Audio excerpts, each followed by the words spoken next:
Quiero presentarme en este día. Es cierto que hay gente que no me conoce. Quiero decirle que me llamo Antonio Krawczuk, con B corta.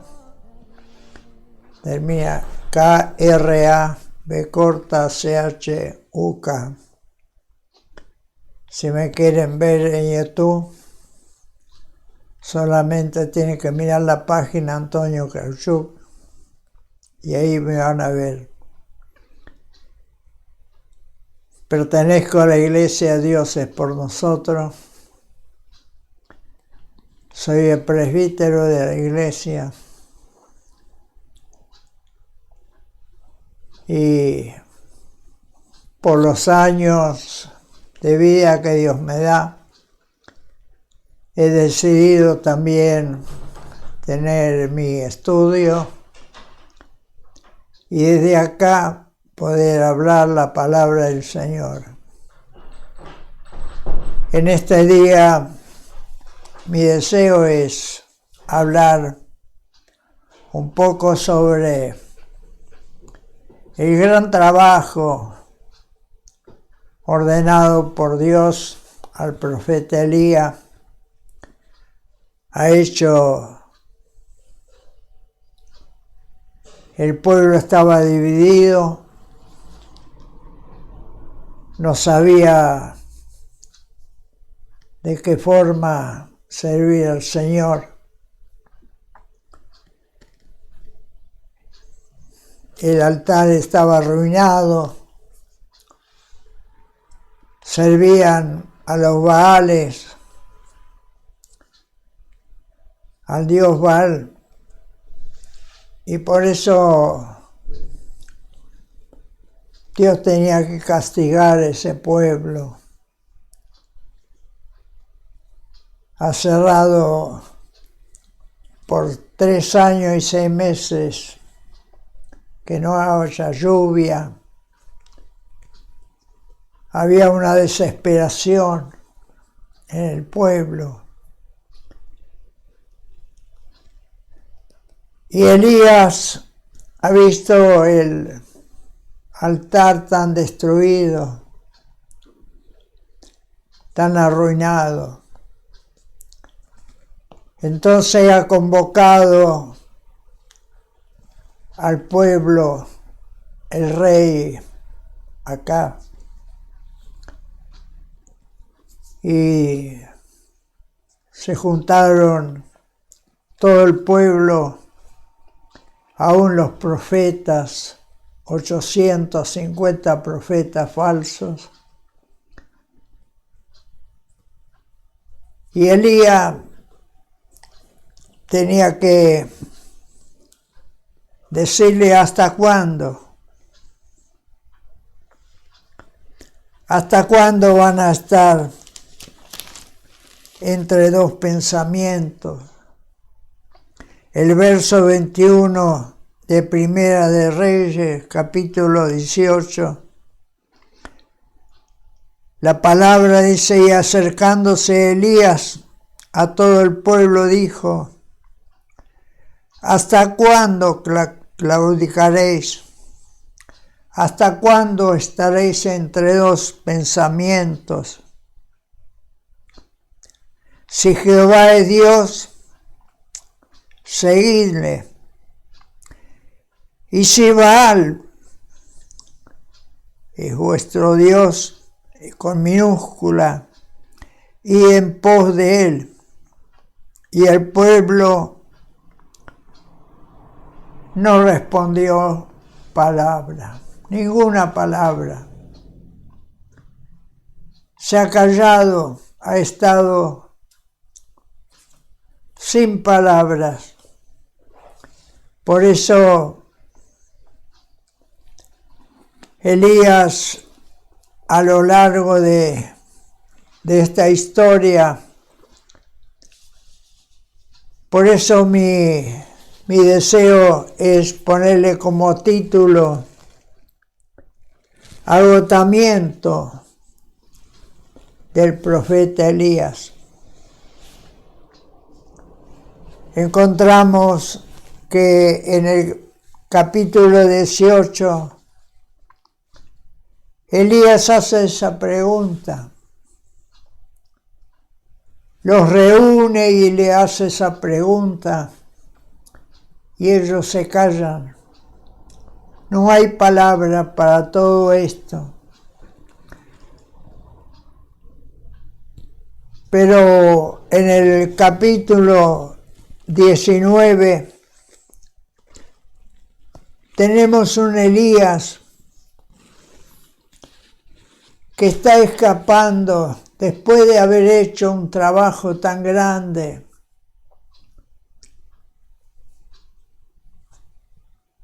Elías tenía que arreglar el altar, ese altar arruinado, pero antes les había hecho una propuesta al pueblo. Y esa propuesta era que cada uno de ellos tenía que poner un sacrificio. Ellos pusieron un sacrificio, Israel puso un sacrificio sobre el altar arruinado y clamaba a ese Dios que ellos adoraban, al Dios Baal. Y de tal manera dice que ellos puestos sobre el altar el animal, y el que responda por fuego, ese será el Dios. Y ellos ahí recién parece que reaccionaron y dijeron, así sea. El Dios que conteste por fuego, ese será el Dios real. Pero Elías le dice a ustedes que son muchos más. Comiencen a llamar a su Dios, a ver si ese Dios Baal puede hacer descender fuego y quemar el presente que habían puesto sobre el altar. Y no había respuesta. Dice que llegaron y gritaron, se cortaban con cuchillos, sangraban, gritaban.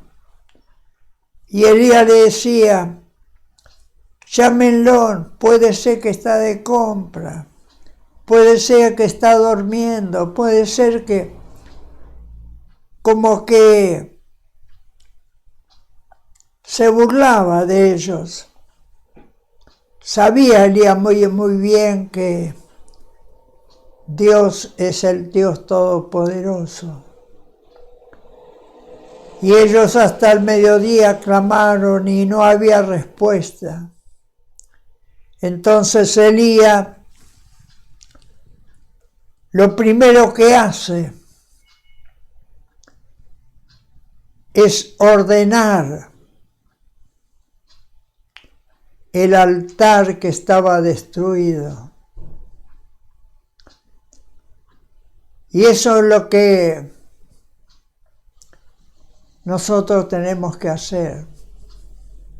Para nosotros es una figura que nos enseña que tenemos que ser ordenados para que Dios nos escuche.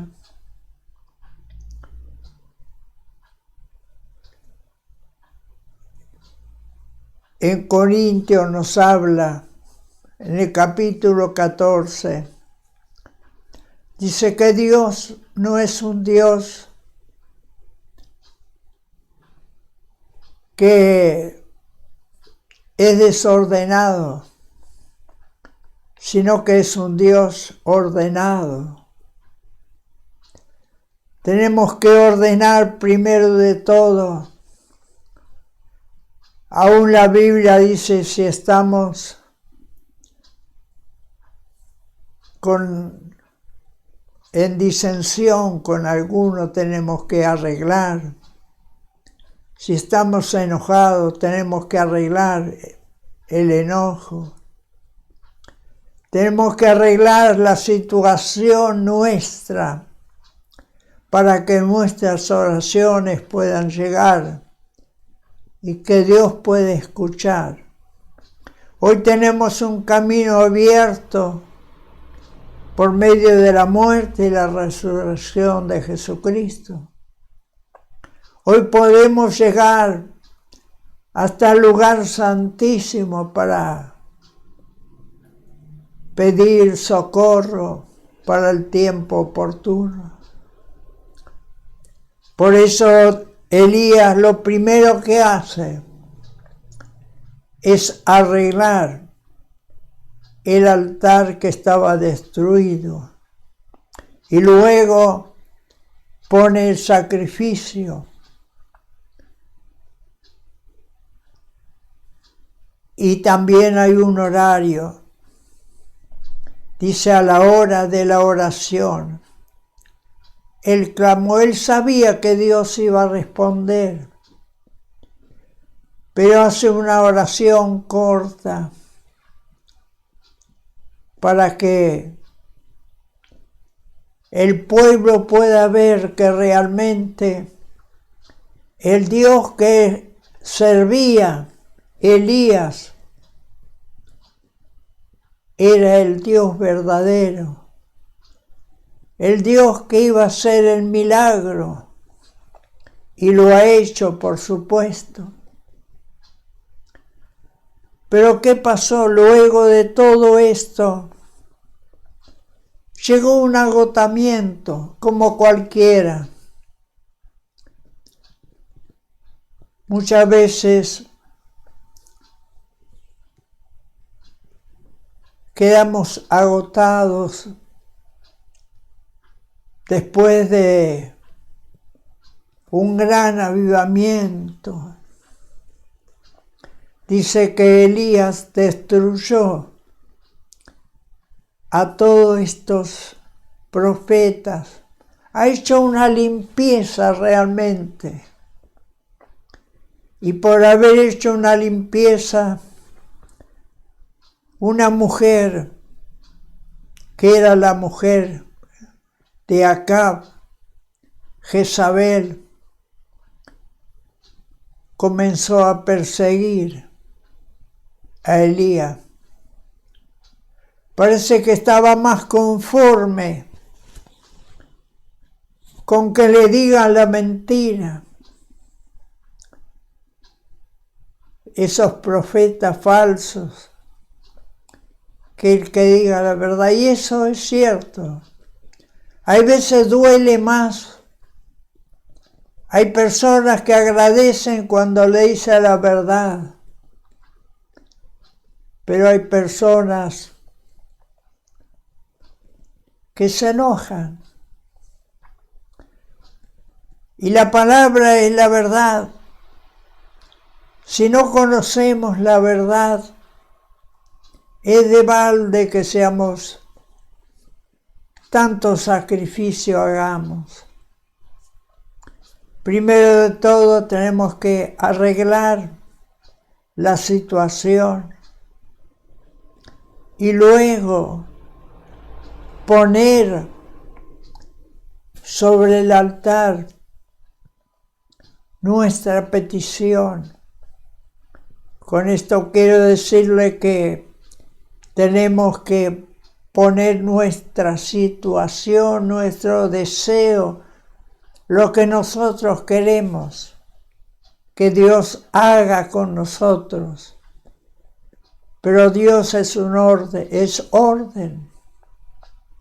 Dios es un Dios de paz. Dios nos trajo ese Dios de amor. Ese Dios que habita cuando nosotros tenemos paz y tranquilidad. Por eso encontramos ya en el capítulo 19 cuanto más Dios lo necesitaba, después de haber hecho un milagro tan grande, descendió fuego sobre el altar, quemó el sacrificio. Dice, aún lamió las aguas que había en ese sacrificio, en ese altar. Dios es un Dios maravilloso. Y Elías comienza a escapar de Jezabel. Pensar que estaba delante de 850 profetas falsos y no tuvo miedo. Tuvo miedo a una mujer, Jezabel, que quería destruir la vida del profeta por haber hecho ese grande milagro, Dios. Y es cierto, hay veces, por poca cosa, comenzamos a escapar. Elías estaba agotado, realmente agotado, después de haber hecho tantas cosas. Y en el capítulo 19 nos habla, y escondiéndose Elías comenzó a escapar y se encontró un lugarcito, una enredadera, y allá se escondió y quedó dormido. Es cierto que el agotamiento nos cansa tanto. Hay veces los pensamientos, hay veces el esfuerzo, hay veces el trabajo. Y Elías se acostó como queriendo o pensando, bueno, pero Dios no ve nada. Delante de Dios no podemos escondernos. El Salmo 139 dice, ¿a dónde me esconderé de tu presencia? ¿A dónde me voy a esconder delante de Dios? Si Dios es el que nos hizo. Dios nos formó en el vientre de la madre. Y no podemos escapar delante de Dios. Dios cuanto más lo necesitaba para que hablara la verdad, Él comienza a escapar. Y encontró una enramada, un lugar, posiblemente en un desierto. Y allá se acostó. Y el ángel vino. Llegó hasta Berseba. Berseba significa pozo de juramento. ¿Y sabe lo que pensó Elías en su agotamiento? Bueno, basta ya, como queriendo decir, bueno, basta el ministerio mío, estoy agotado, estoy cansado, quiero la muerte, que Dios me lleve. Pero Dios lo necesitaba todavía. Entonces manda a su ángel. Mire cuán grande es la misericordia de Dios. Viene un ángel y le trae una torta. y agua. Elías despertó, vio, comió y siguió durmiendo. El ángel vuelve y le dice: Elías, come y bebe porque un largo camino te queda todavía. Elías quería la muerte. Dice: ya basta. Basta. El agotamiento es tan grande que a veces nos hace pensar: ¿para qué tanto sacrificio? ¿Qué provecho puede haber? Para Dios fue una bendición, porque el pueblo se dio cuenta que Dios es un Dios real, que hay un Dios, hay un infierno, hay un lugar de reposo para el pueblo de Dios, hay un lugar donde vamos a pasar una eternidad. Y para eso tenemos que arreglarnos, como hizo Elías, arregló lo que estaba destruido. Es cierto que en el caminar de en esta tierra, en esta vida, cuánto desorden, pero tenemos que ordenarnos como cristianos para llegar a que Dios nos entienda y Dios nos comprenda y Dios nos escuche. Por eso, la segunda vez que vino el ángel de Dios, le dice: Elías, come, porque este alimento que vas a comer tienes que pasar 40 días y 40 noches caminando por el desierto hasta llegar hasta Horeb, hasta la casa de Dios. Y ahí, cuando llegó a Horeb, lo primero que hizo, se escondió en una cueva. Posiblemente creía que Dios no lo veía, pero Dios lo visitó a Elías en esa cueva. Y lo primero que le dijo Elías: Elías, ¿qué haces tú ahí? Le dijo 2 veces: ¿qué haces, Elías, allá escondido en una cueva? El profeta tiene que estar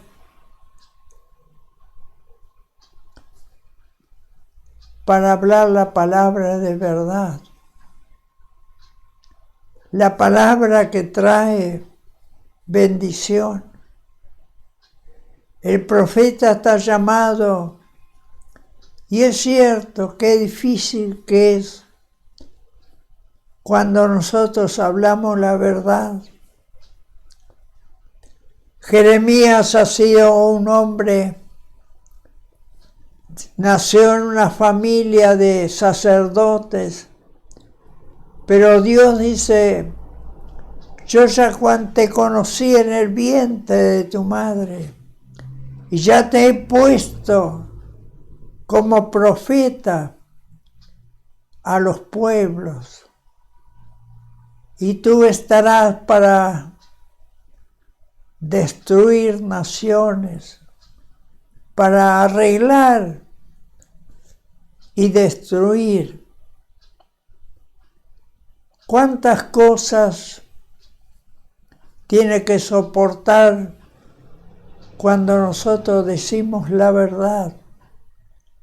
¿Cuánto desprecio? Pablo en su tiempo, apóstol Pablo era un hombre que predicó toda Asia Menor, formó muchas iglesias, pero cuando ya llegó en su vejez,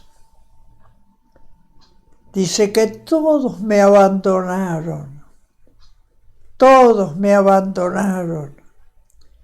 Pablo decía la verdad. Dice que cuando llegó a Gálatas, a Galacia, en Gálatas dice, yo cuando vine a ustedes me recibieron como a un Dios.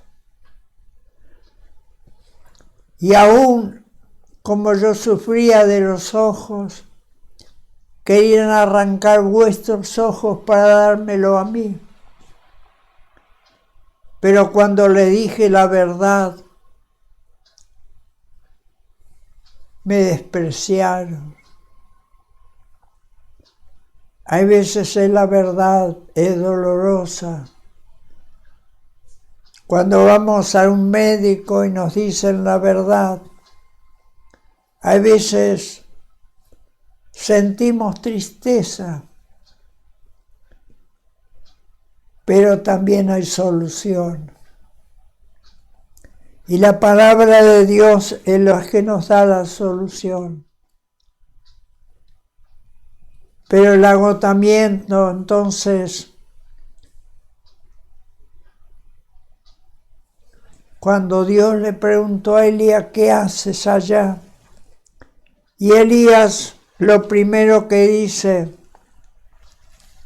he sentido un vivo celo por Jehová, Dios de los ejércitos, porque los hijos de Israel han dejado el pacto, el contrato con Dios.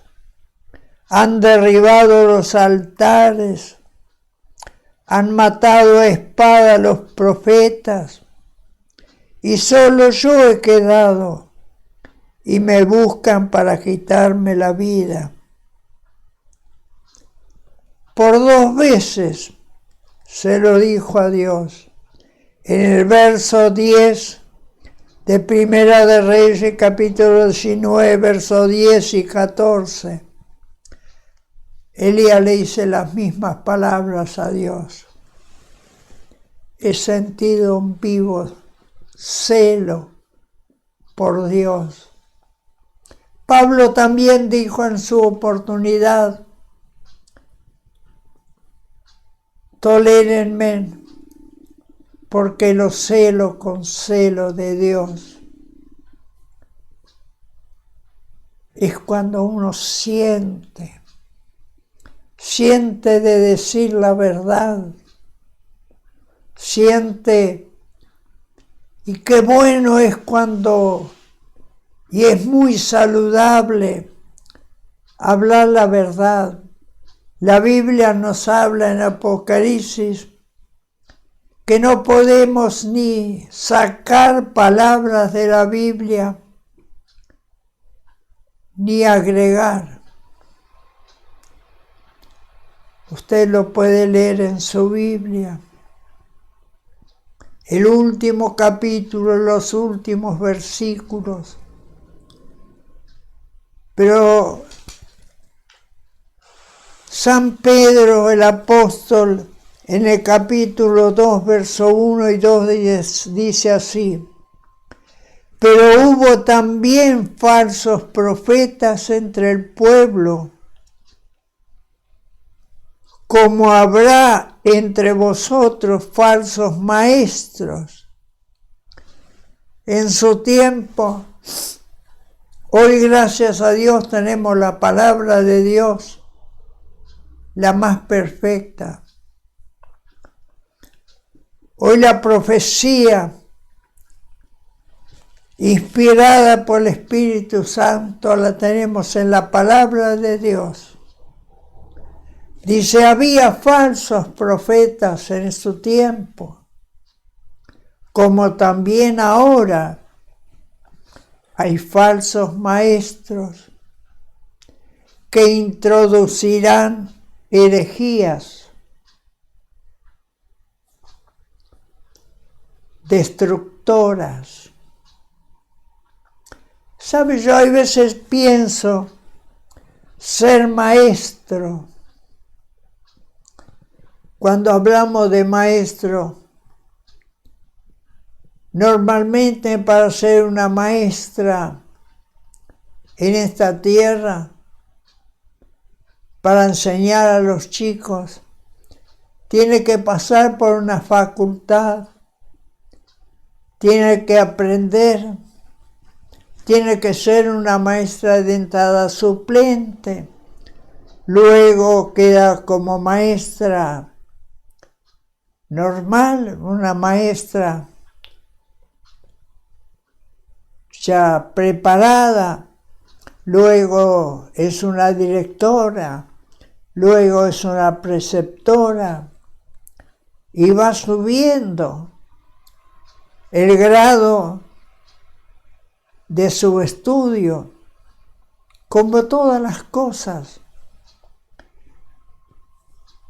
Pero acá dice que habrá maestros, no es que hay. Habrá maestro, decía Pedro. Y es cierto. ¿Sabe si usted nos da una palabra correcta? Una palabra como pastor y maestro. Tiene que conocer bien la Biblia. Yo recuerdo en una oportunidad, fui con un pastor a un lado. Por supuesto, él era una persona yo lo acompañaba. Y alguien le preguntó, pastor, ¿qué significado tiene esta palabra en el Antiguo Testamento? Y el pastor le dice, bueno, pero esta palabra era para el tiempo de antes. No, parecía que no conocía bien. Y yo me tuve que callar la boca porque como era acompañante. ¿Cuánto vale conocer la palabra? Yo siempre digo que la palabra del Antiguo Testamento es la raíz del Nuevo Testamento que trae el fruto, de la planta que trae el fruto. Toda la palabra, la Biblia dice, toda la palabra es inspirada, es dada por Dios, por el Espíritu Santo. Y tenemos que conocer como buenos maestros en experiencia y en sabiduría de la palabra. ¿Sabe que hoy cuántos cristianos dejan de ser cristianos? Dice, maestros que introducirán herejías, maestros que traerán a gente que estaba en el Evangelio y por no conocer la verdad se apartan del Evangelio. Qué lástima. Cuántos maestros que no conocen las profundidades de la palabra de Dios. Más adelante posiblemente vamos a hablar sobre profetas. Elías ya lo había profetizado en su tiempo, que no quedaría ninguno de la descendencia de Acab. Era un hombre, un rey de Israel, el malísimo, el peor que hubo dentro del pueblo de Israel. Y tuvo una mujer, Jezabel, que era una de las peores mujeres. Y sabe que Elías, cuando se encuentra con ambos, se encontraron.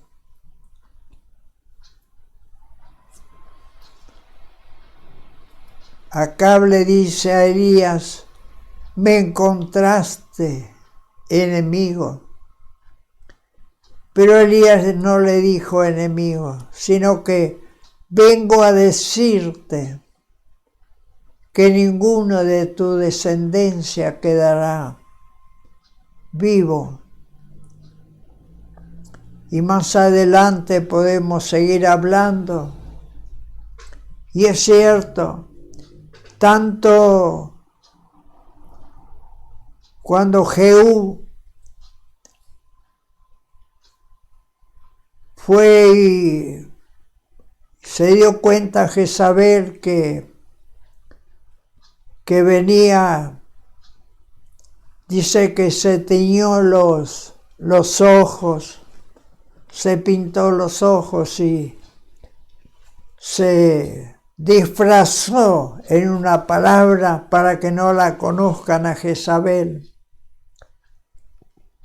Pero Jehú dice: ¿quién está allá? Y había 3 eunucos.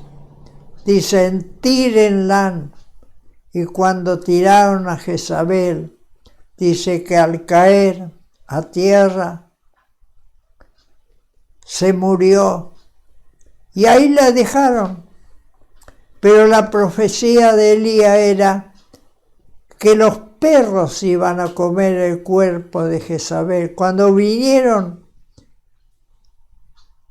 a buscar a Jezabel para el entierro, dice solamente apenas reconocieron que era Jezabel, porque los perros comieron casi todo el cuerpo.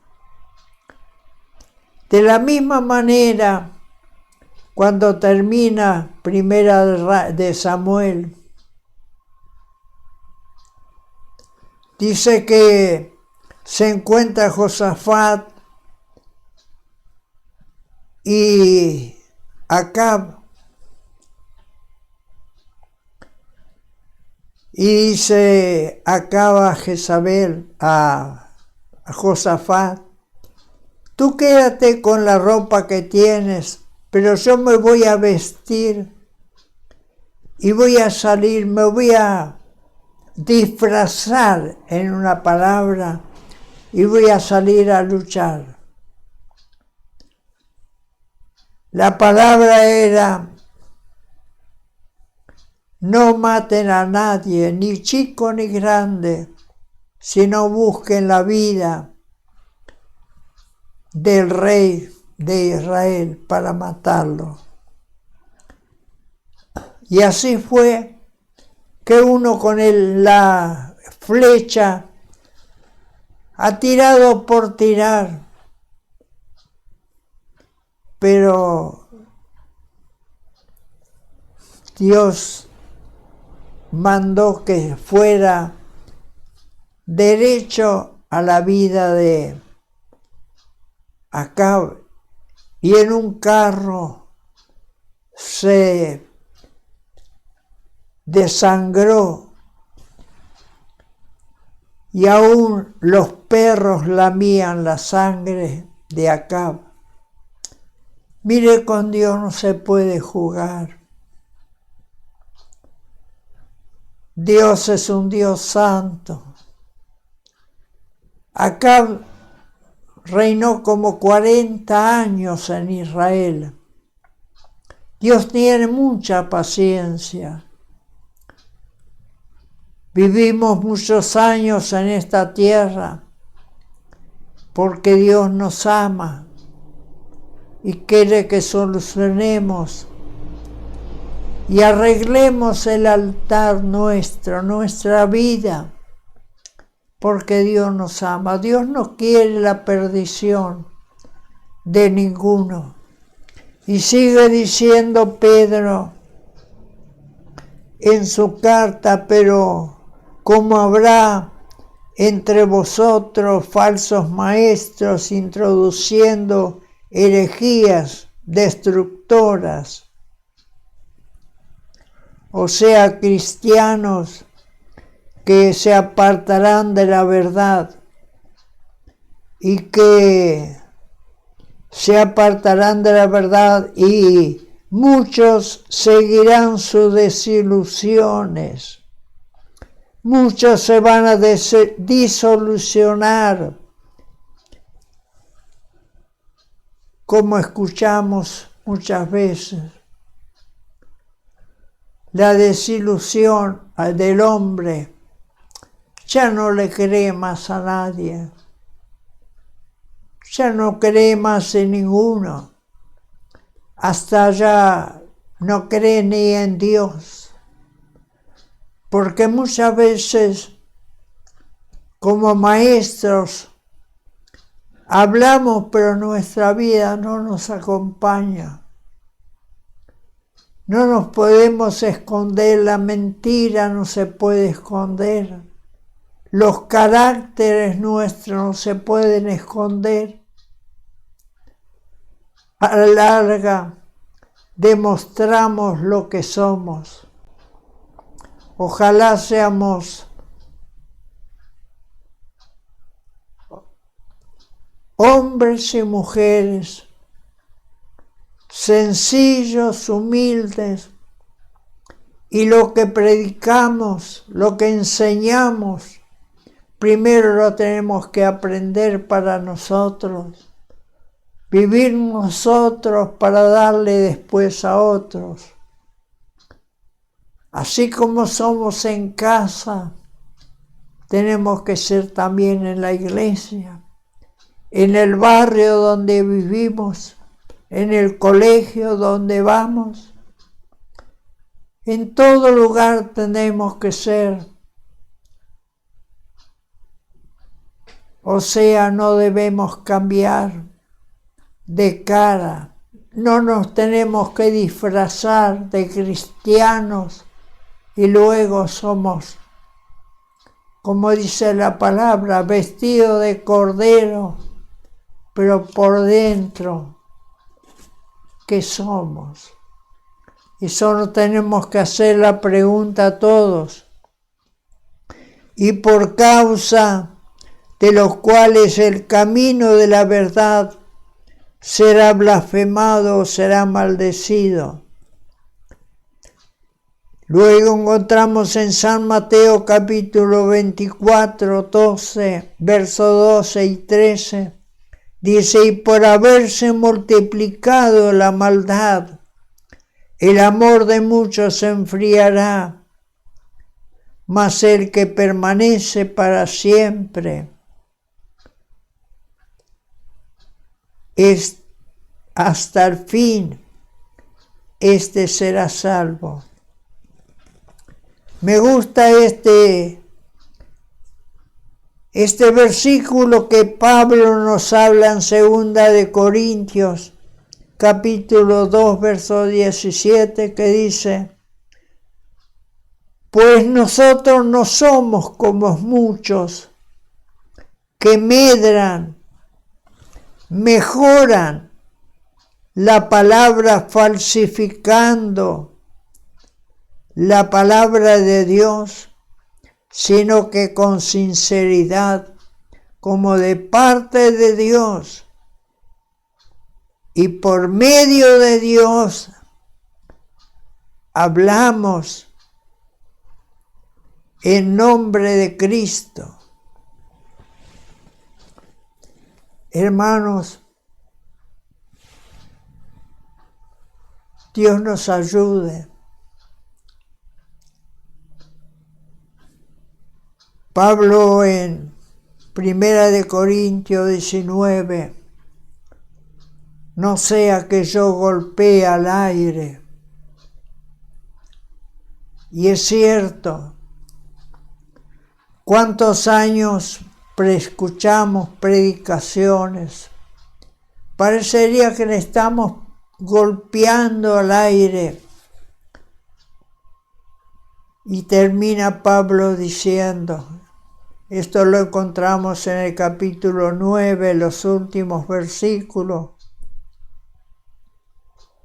del capítulo 9 de 1 Corintios.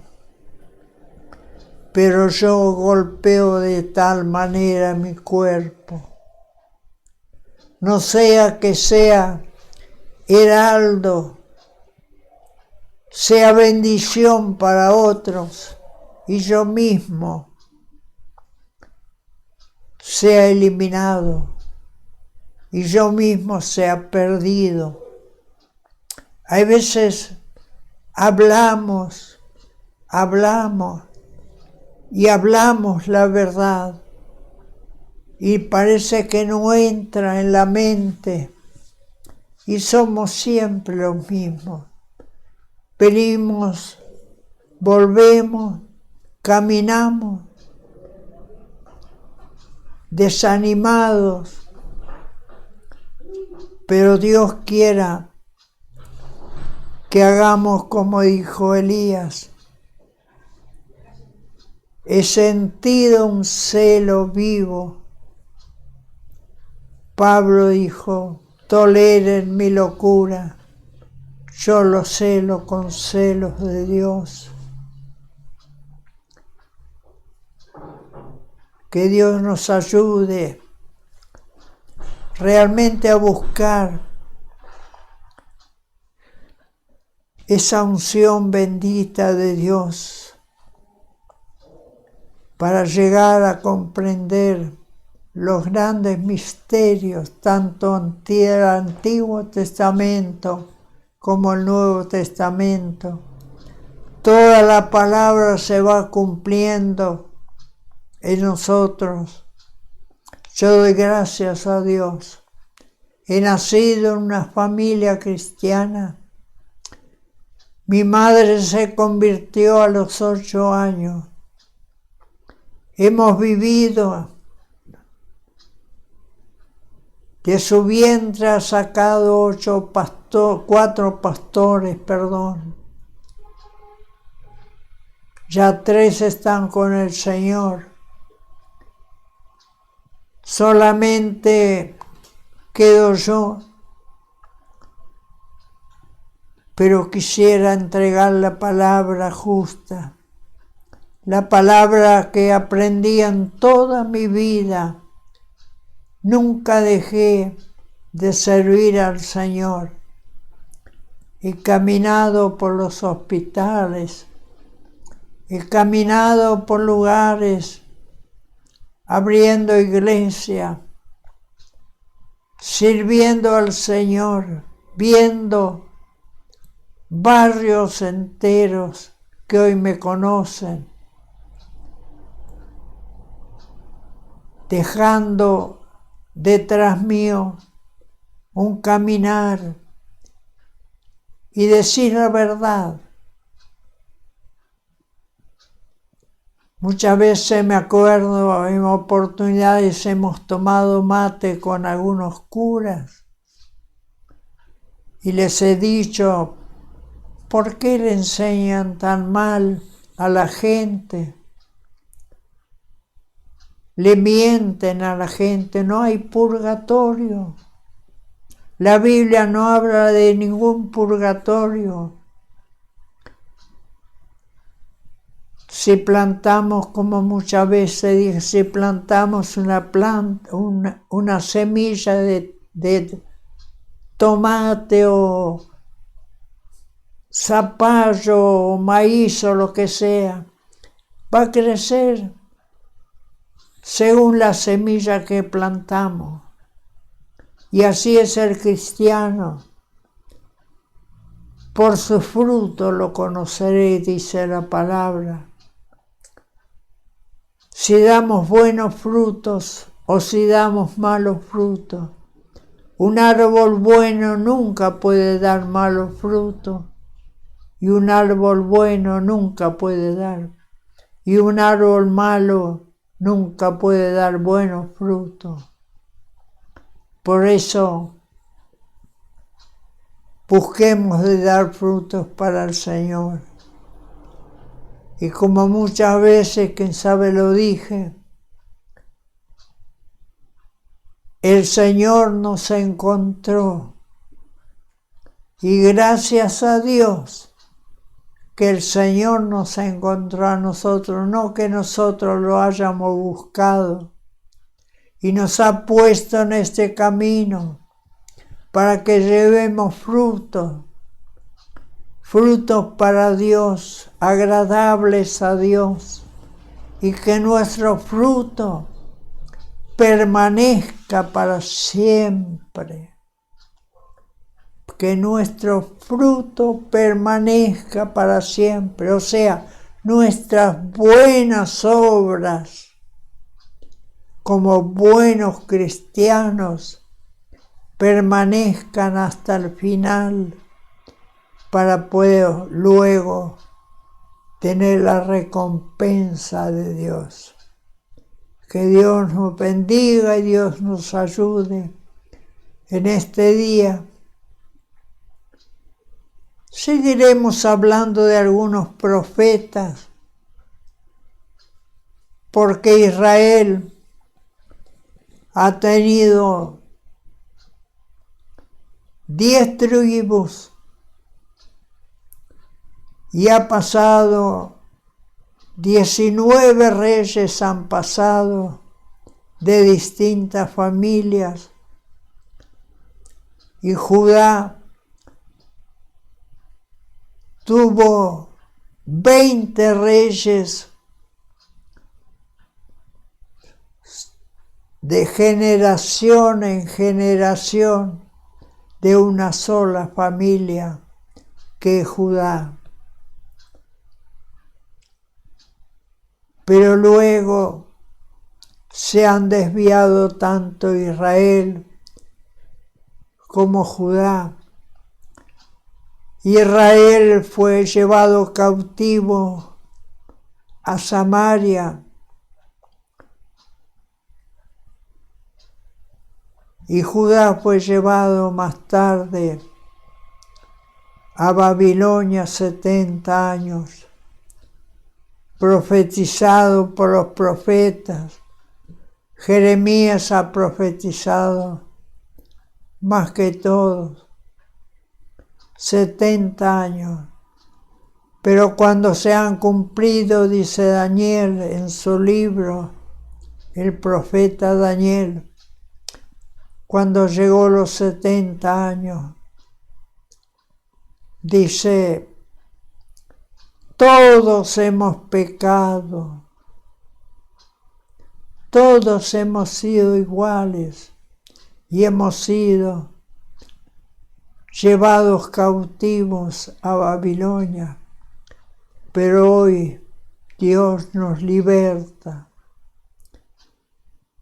Qué bueno es ser libres en Cristo. Pedro dice que hoy somos libres, pero libres no para hacer la maldad, no para hacer lo que nosotros queremos. Hoy somos libres en Cristo para alabar al Señor y tener un camino directo, abierto por medio del cuerpo de Cristo, para que nuestras oraciones puedan llegar al lugar santísimo, para tener respuestas buenas de parte del Señor. Por eso, gracias a Dios por esto. Hoy Jesús ha muerto como un malhechor, pero un malhechor, un hombre sin pecado. Gracias por la palabra que Dios nos ha dejado a través de la Biblia, a través de ella. Podemos venir a la verdad y esta verdad nos hace libres. Jesús dice: yo soy el camino, la verdad y la vida. Nadie viene al Padre si no es por mí. Cuando nosotros hablamos verdad, hablamos palabra de Cristo. Cuando caminamos bien por este sendero que en una oportunidad había predicado yo, tenemos un camino muy estrecho que no podemos desviarnos ni para un lado ni para el otro. En Josué Dios le dice: no te apartes a diestra ni a siniestra. Miremos al Señor. Miremos lo que dice la Biblia. No miremos al hombre. Si miramos al hombre, muchas veces nos vamos a desviar, como acá dice, y habrán maestros. En otro lugar, según sus concupiscencias, maestros que no entienden la verdad, y muchos están fuera del camino del Señor por no conocer la verdad. Oremos en este día. Padre, gracias te doy en esta hora por hablar esta palabra santa, esta palabra que nos enseña, esta palabra que nos da vida, esta palabra que nos abrió el camino a una eternidad gloriosa contigo. Caminamos contigo, Señor. Sabemos que cuando hacemos tu voluntad, cuando arreglamos nuestra vida, cuando nos disponemos a hacer tu voluntad y dar frutos buenos, sabemos que tú nos das grandes bendiciones. Señor, te doy gracias en este día por entregar esta palabra, para no desanimarnos en el camino, sino buscar de servirte cada día más y más, y llegar, Señor, con esta fe hasta el final, para tener la recompensa. Gracias eternas por Jesús, al Padre, al Hijo y al Espíritu Santo. Amén y amén.